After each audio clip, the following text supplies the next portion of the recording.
निज स्वरूप को परम रस जामें भरो अपार। वंदो परमानंद में समय सार अविकार। कुंद कुंद मुनि चंदवर अमृत चंद दुति इंद। आत्मरसी बानारसी वंदो पद अरविंद। वंदो पद अरविंद।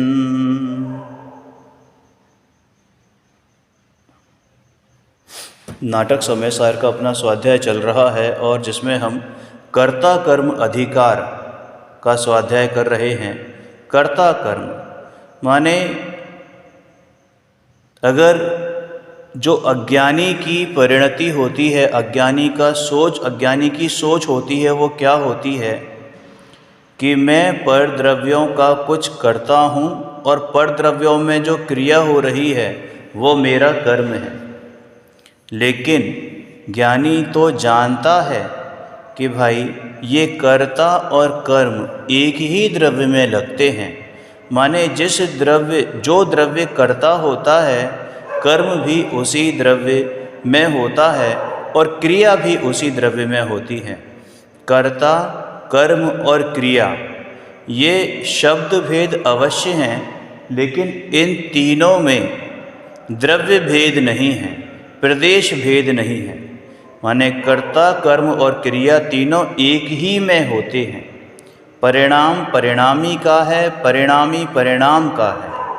माने अगर हम ज्ञान में लगाएं, आत्मा में लगाएं, तो आत्मा ज्ञान से, ज्ञान के द्वारा ज्ञान को ही जानता है। समझ में आया? यानी आत्मा जानता है, यानी ज्ञान जानता है। किसको जानता है? कि ज्ञान को जानता है। किसके द्वारा जानता है? कि ज्ञान के द्वारा ही जानता है। ज्ञान के द्वारा जानता है माने ये ज्ञप्ति क्रिया की बात है, ज्ञान क्रिया की बात है।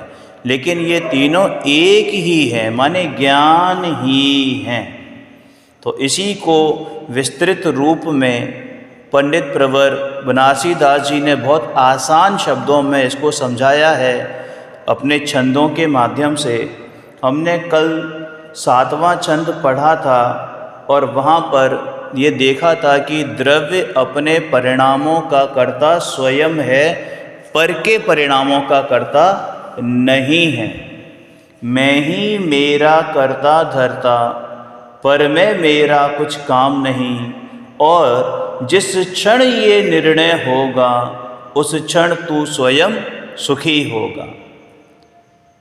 ठीक है, आज हम छंद नंबर 8 का स्वाध्याय करेंगे, जो कि मूल आत्मख्याति टीका में कलश नंबर 52 हो जाता है। कौन सा हो जाता है? कलश नंबर 52। ठीक है, देखिए तो एक बार पहले है ना, आत्मख्याति टीका में जो कलश नंबर 52 है उसको एक बार दोबारा पढ़ते हैं। इनफैक्ट ये पूरा सेट है 51, 52, 53, 54, 55 और 56। ये सारे कलश एक बार पढ़ते हैं। बहुत आनंदमयी कलश हैं और इन्हीं का फिर स्वाध्याय हम छंदों के माध्यम से, जो पंडित प्रवर बनारसी दास जी ने कहा है, उसको समझने का प्रयास करेंगे। देखो 51 से लेकर 56 कलश तक एक बार इसको कलशानुवाद, पद्यानुवाद पढ़ते हैं। करता वही जो परिणमे, परिणाम ही बस कर्म है परिणति ही क्रिया बस, तीनों अभिन्न अखंड है। साफ आ गई ना बात कि भाई कर्ता, कर्म और क्रिया ये तीनों क्या है? अभिन्न हैं, अखंड हैं।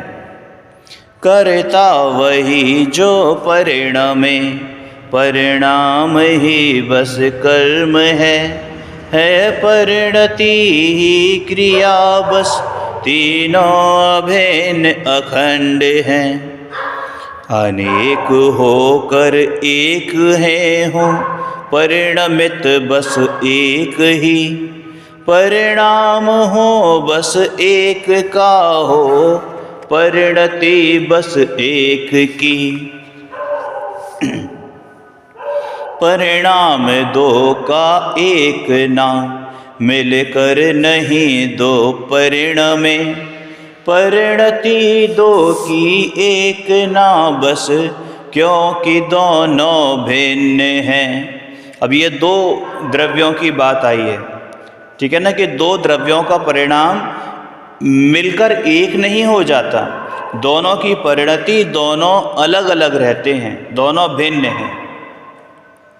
परिणाम दो का एक ना, मिलकर नहीं दो परिणमे, परिणति दो की एक ना बस, क्योंकि दोनों भिन्न हैं। करता नहीं दो एक के हों, एक के दो कर्म ना, ना दो क्रियाएं एक की हों, क्योंकि एक अनेक ना। अब ये भूल बताएंगे 55वें कलश में। पर को करूं मैं यह अहम, अत्यंत ही दुर्वार है। क्या कहा? पर को करूं मैं यह अहम, अत्यंत ही दुर्वार है। यह है अखंड अनादि से, जीवन हुआ दुश्वार है। भूतार्थ नय के ग्रहण से यदि प्रलय को यह प्राप्त हो, तो ज्ञान के घन पिंड आत्म को कभी ना बंद हो। पर भावों को पर करे आत्म आत्म भाव, आप के भाव हैं, पर के हैं पर भाव। क्या कहा? ये 56वां कलश है। पर भावों को पर करे आत्म आत्म भाव, आप के भाव हैं, पर के हैं पर भाव। देखो क्या कहते हैं, जो परिणमित होता है वह करता है। परिणमित होने वाले का जो परिणाम है वह कर्म है, और जो परिणति है वह क्रिया है। आ गया ना? यानी परिणमित होने वाला कर्ता और परिणमित होने वाले का जो परिणाम वह कर्म, और जो वो परिणति हो रही है यानी ज्ञप्ति क्रिया, वो क्या है? क्रिया है। ये तीनों वस्तु रूप से भिन्न नहीं है, माने एक ही द्रव्य में घटित होते हैं। इसका मतलब ये तीनों एक ही हैं। वस्तु एक ही सदा परिणमित होती है, एक के ही सदा परिणाम होते हैं, और एक की ही परिणति होती है। क्योंकि अनेक रूप होने पर भी वस्तु एक ही है, भेद रूप नहीं है। दो द्रव्य एक होकर माने एक मिलकर, आपस में मिलकर परिणमित नहीं होते। दो द्रव्यों को मिलकर एक परिणाम नहीं होता, दो द्रव्यों का मिलकर एक परिणाम नहीं होता, और दो द्रव्यों की मिलकर एक पर्याय या एक क्रिया नहीं होती, परिणति नहीं होती। क्योंकि जो अनेक हैं यानी भिन्न भिन्न हैं, वे सदा अनेक ही रहते हैं, मिलकर एक नहीं हो जाते। एक द्रव्य के दो कर्ता नहीं होते, और एक द्रव्य के दो कर्म भी नहीं होते, तथा एक द्रव्य की दो क्रियाएं यानी दो परिणतियां नहीं होती, क्योंकि एक द्रव्य अनेक द्रव्य रूप नहीं होता है। ठीक है? इस जगत के मोही जीवों का, अब ये भूल बताई जा रही है कि इस जगत के मोही जीवों का मैं पर का करता हूँ, इस प्रकार का पर के कर्तत्व संबंधी जो महाअहंकार है, यहाँ पर क्या स्पष्ट किया? महाअहंकार है। कहा ना, यह अहम अत्यंत ही दुर्वार है। तो भाई ये महा अहंकार है, अत्यंत दुर्निवार अनादिकालीन अहंकार रूप अज्ञान अंधकार है। हो यदि वह भूतार्थ न माने परम शुद्ध निश्चय नय के विषयभूत निज ज्ञायक भगवान आत्मा के ग्रहण से यानी उसके अनुभव से, उसके प्रत्यक्ष ज्ञान से एक बार प्रलय को प्राप्त हो जाए, जड़ मूल से नाश हो जाए, तो फिर इस ज्ञान के घनपिंड आत्मा को बंध कैसे हो सकता है। यहाँ पर परम शुद्ध निश्चय ने यानी जो मेरा परम पारिणामिक भाव है उसका अवलंबन लेने पर ये जितने भी मोह राग द्वेष रूपी विकृत परिणाम हैं, और विकृत परिणाम यानी कि जो प्रशस्त राग हैं वो भी, माने ऐसा भी नहीं है कि एक बार मैं अपने में गया फिर वापस आया, अब वापस आने का अवकाश भी नहीं है, यानी अब वापस आना ही नहीं है। मात्र शुद्धोपयोग में अपने परम शुद्ध निश्चय नय के विषयभूत उस ज्ञायक भगवान आत्मा में लीन हो जाना है। अहो मैं तो प्रभु हूँ, मैं ज्ञायक हूँ, मैं स्वयं बना बनाया भगवान आत्मा हूँ। अरे इस तरीके के आत्म संबंधी विकल्प का भी यहाँ पर अवकाश नहीं है। एकमात्र शुद्ध आत्मानुभूति निरंतर धारा प्रवाह रूप से अब अनंत काल के लिए स्टार्ट हो गई है, प्रारंभ हो गई है, तो अब वो कभी रुकने वाली नहीं है। तो फिर भाई बंद कैसे होगा, इस ज्ञान के घन पिंड को बंद कैसे हो सकता है, क्योंकि आत्मा सदा अपने भावों को ही करता है और पर भावों को तो सदा पर ही करते हैं। इसलिए आत्मा के जो भाव हैं वे तो आत्मा के ही हैं, यानी आत्मा ही हैं, और जो पर के भाव हैं वे पर के ही हैं, यानी पर ही हैं। समझ में आया। देखो आत्मा अपने विकारी अविकारी परिणामों का कर्ता भोक्ता होने पर भी, माने आत्मा ये जो राग द्वेष मोह के परिणाम होते हैं अवश्य ही आत्मा में ही होते हैं, लेकिन ये मेरे करने योग्य नहीं हैं, इसलिए इनको विभाव परिणाम विकारी परिणाम कहा जाता है, क्योंकि यही वो कारण हैं।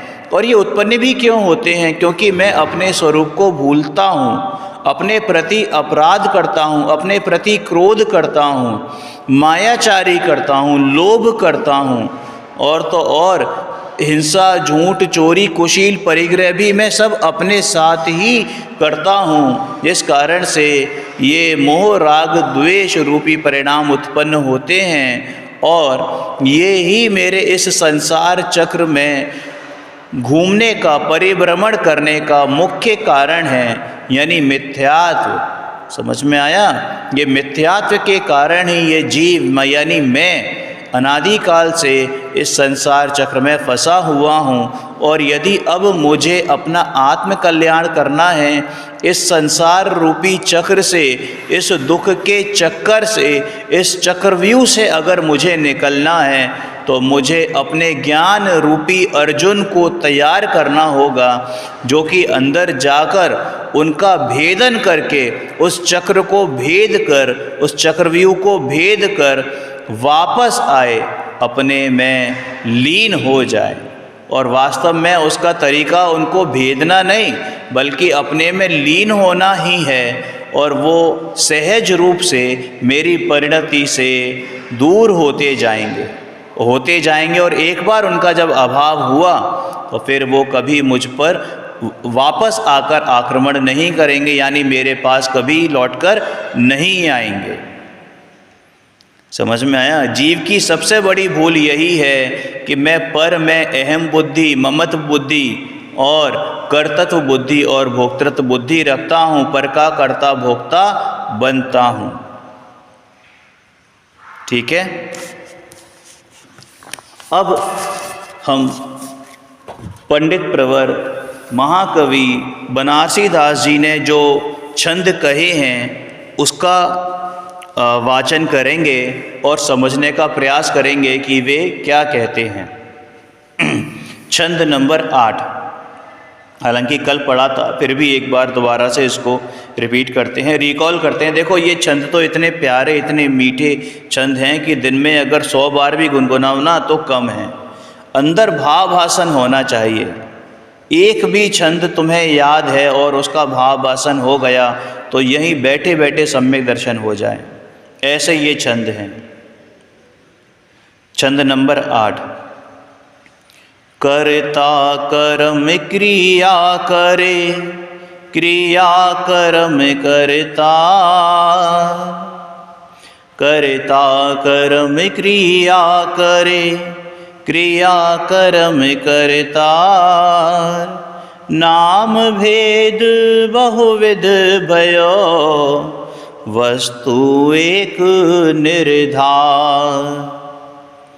नाम भले ही भिन्न भिन्न हैं, लेकिन भाई ये एक ही वस्तु के 3 नाम हैं। कर्ता कह लो, क्रिया कह लो, कर्म कह लो।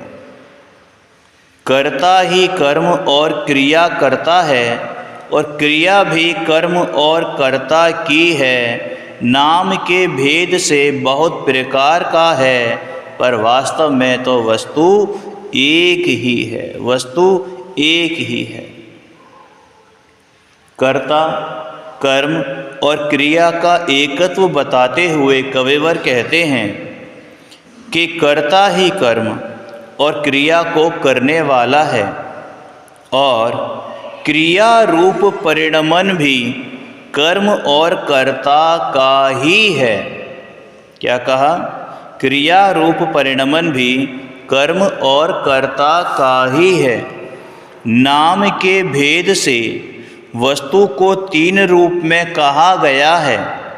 वास्तव में देखा जाए तो वस्तु का स्वरूप तीनों का एक अभेद रूप ही है, भेद रूप नहीं है। यही निश्चय और सम्यक दृष्टि है। समझ में आया? यानी जो परिणमित होता है वह कर्ता है, जो उसका परिणाम है वह कर्म है, और जो परिणति हो रही है वह क्रिया है। तीनों वस्तु रूप से भिन्न नहीं है, तीनों एक ही द्रव्य हैं, तीनों में कोई प्रदेश भेद नहीं है। बस समझाने की अपेक्षा से इनको 3 भावों से समझाया गया है, 3 नामों से समझाया गया है। कहते हैं ना, भेद सो व्यवहार। तो बस ये व्यवहार का कथन है कि एक ही वस्तु में कर्ता, कर्म और क्रिया के को भेद रूप से समझाना, ये व्यवहार का कथन है। ठीक है, अब हम बात करते हैं छंद नंबर 9 की। ये भी वही, उसको थोड़ा सा और एलोबरेट करके बताते हैं कि भाई एक कर्म का एक ही कर्ता होता है ना। ये छंद कलश नंबर 53 में जो हमने पढ़ा था वही बताएंगे यहाँ पर कि एक कर्म की कर्तव्यता, करे न करता दोय, दुधा दरब सत्ता सधी, एक भाव क्यों हो। एक कर्म की कर्तव्यता, करे न करता दोई, यानी एक ही कर्म का जो कर्तव्य है, यानी जो कर्म है भाई वो एक ही कर्म करता है। एक कर्म के 2 कर्तव्य नहीं होते। दुधा दरब सत्ता सधी, एक भाव क्यों होय। एक कर्ता, एक कर्म के कर्तापने के 2 द्रव्य कर्ता नहीं हो सकते, और दोनों द्रव्य की सत्ता भिन्न भिन्न प्रत्यक्ष रूप से सिद्ध है। फिर इन दोनों का भाव यानी इन दोनों का कार्य एक कैसे हो सकता है। देखो यहाँ बात ऐसी है, यहाँ ये कहा जा रहा है कि जीव और पुद्गल दोनों अपने अपने कर्म के कर्ता हैं। इन दोनों की मिलाकर कोई एक नई पर्याय पैदा नहीं होती। अब कई लोगों के मन में ये सवाल हो सकता है जो थोड़े से स्वाध्याय किए हुए हैं कि फिर ये असमान जातीय द्रव्य पर्याय किस चिड़िया का नाम है, ये मनुष्य पर्याय किस चिड़िया का नाम है। तो भाई अगर अध्यात्म की भाषा में बात करें तो ये मनुष्य पर्याय वास्तव में किसी द्रव्य की पर्याय का नाम नहीं है, बल्कि इस मनुष्य पर्याय में दो टुकड़े करे गए हैं। एक है जीव द्रव्य की स्वतंत्र रूप से होने वाली पर्याय और एक पुद्गल रूप से उस शरीर रूपी स्कंद रूपी अपनी स्वतंत्र रूप से होने वाली पर्याय। इनका आपस में ऐसा निमित्त नैमित्तिक संबंध है कि ऐसा लगता है कि ये दोनों द्रव्य मिलकर एक पर्याय बना रहे हों, लेकिन एक्चुअल में ये एक पर्याय नहीं है।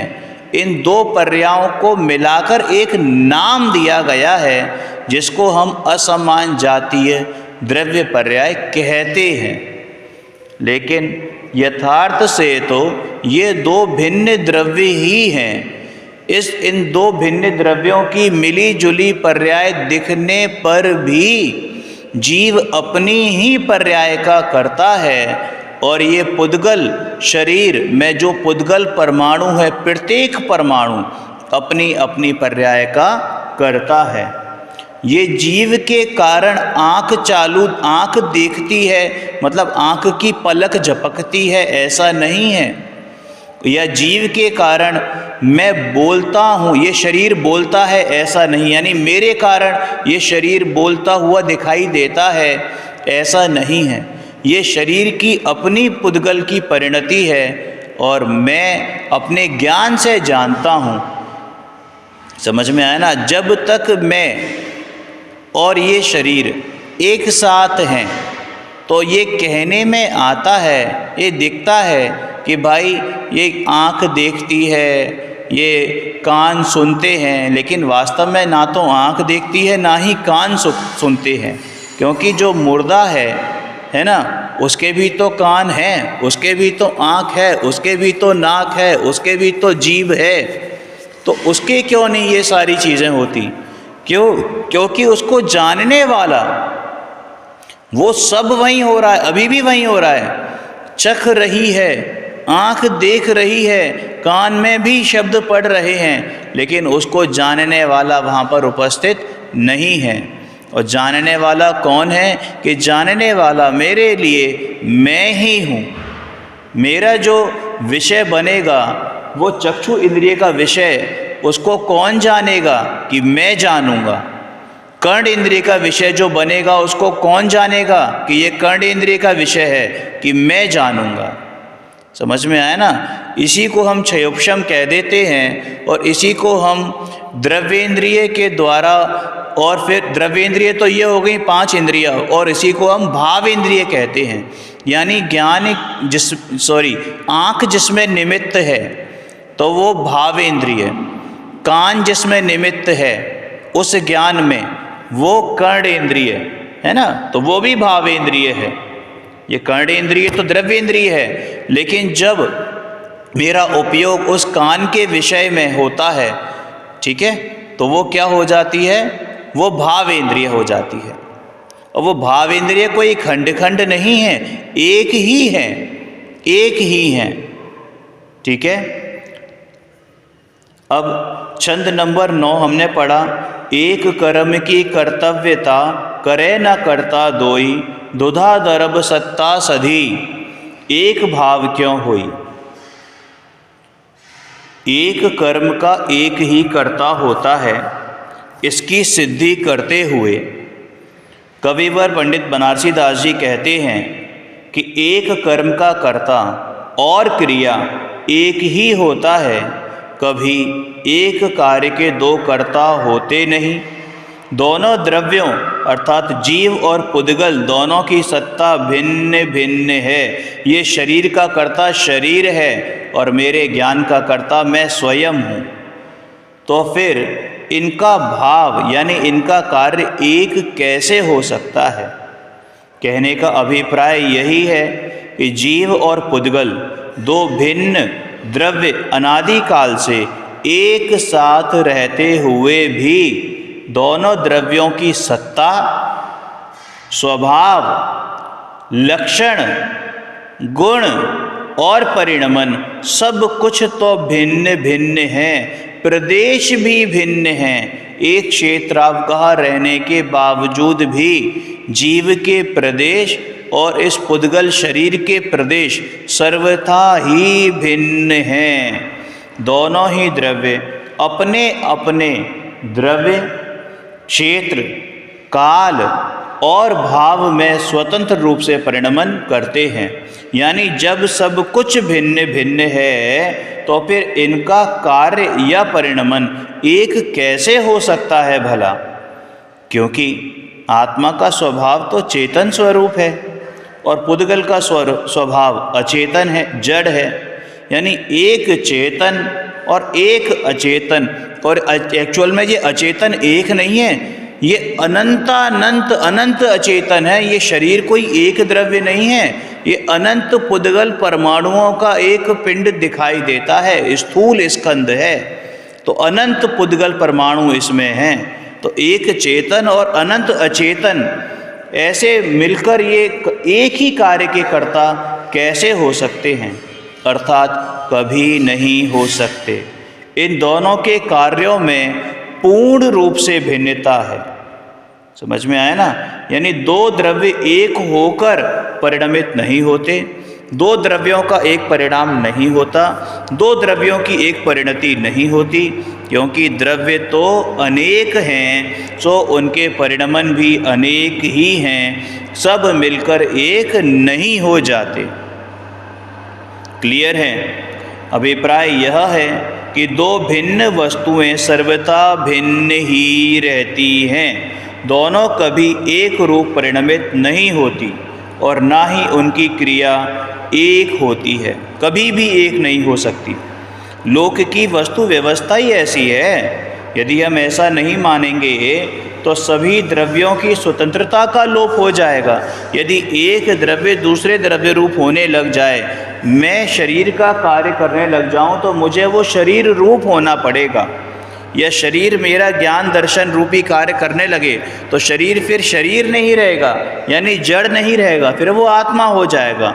और इस तरह से प्रत्येक द्रव्य का लोप होता चला जाएगा और ये विश्व ही समाप्त हो जाएगा। जीव अपने परिणामों का भी कर्ता बने और पुद्गल के भी परिणामों का कर्ता बने तो भाई ऐसा संभव नहीं है, क्योंकि फिर भी जो अज्ञान भाव से ऐसा मानते हैं, आचार्य भगवान ने उन्हें एक संज्ञा दी है। वो क्या संज्ञा दी है? कि द्विक्रियावादी मिथ्या दृष्टि, द्विक्रियावादी मिथ्या दृष्टि नाम से उनको संबोधित किया है। क्योंकि वस्तु स्वरूप में एक द्रव्य दूसरे द्रव्य का कर्ता हो, यह तीन काल में भी संभव नहीं है, तीन काल में भी संभव नहीं है। अभी आज के लिए इतना ही, बाकी समय अनुसार होने पर करेंगे। ओम नमः सिद्धेभ्य।